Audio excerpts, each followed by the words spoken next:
Ndoguda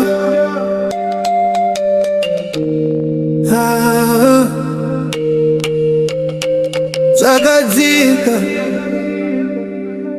kuva pasi pe moyo wangu rudo rwakadai haruwanikwe mumugwagwa.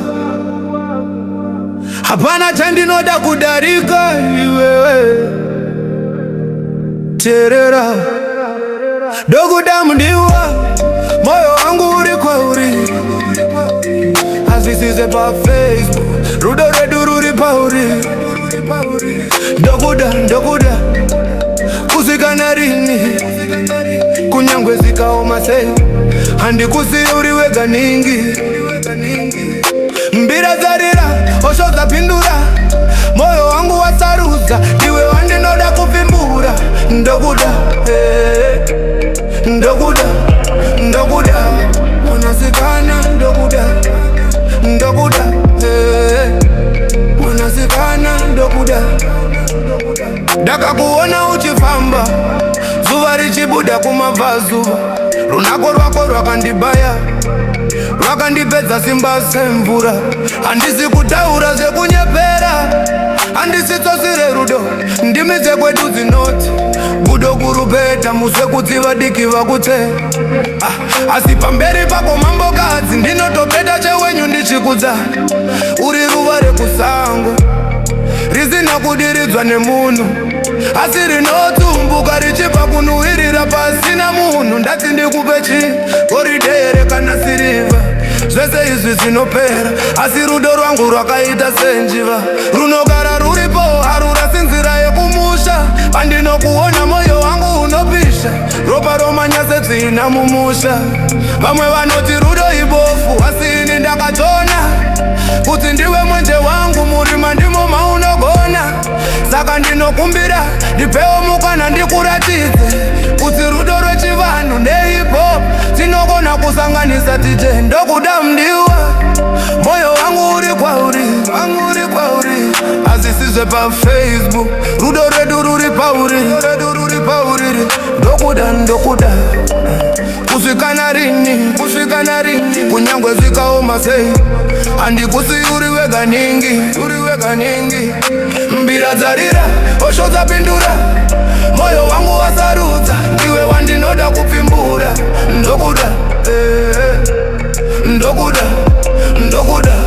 mwanazikana Ndoguda mwanazikana Ndoguda ona dangare mombe ndatogadzira kumusha ndatotumira shoko kuti kwasikana uyu ndiko kwandakanda chipoko. Handidizve maside chick handidizve magames ndiri kutsaga kuvaka musha kwete kutsaga fame. Vachataura zvavachataura vavengi vakatinya asi rudo rwedu rwakabata setsoka dzetsuro mumhinya. Iwe uri mbira yangu ini ndiri osho yako tikarira pamwe chete tinofadza midzimu yako neyangu. Hazina mosva kuti ndiri repe ndine tsika dzechinyakare ndinokuremekedza semurora kwete semusikana webhawa rekare. Pasi pemwedzi ndinopika miko newe kuti hapana achatipatsanura kunze kwaMwari voga. Iwe ndiratidze nzira ndikuratidze rudo tifambe tese rwendo uru pasina godo kana fundo. Ndiratidze nzira ndikuratidze rudo tifambe tese rwendo uru pasina godo kana fundo. Rudo rwaita rudo rwasvika hapana chazviona hapana chazvigona. Ndiwe voga ruva rangu mambokadzi wepamoyo. Ndoguda mndiwa moyo wangu uri kwauri azisizve pa Facebook rudo redu ruri pauri. Ndoguda kusikana rini kunyangwe zvikaoma sei handikusiuri wega ningi mbira dzarira osho dzapindura moyo wangu wasarudza iwe wandinoda kupfimbura. Ndoguda mwanasikana Ndoguda mwanasikana ndokuda ndokuda kusikana rini mpira inorera kekupedzisira dzima ndini wako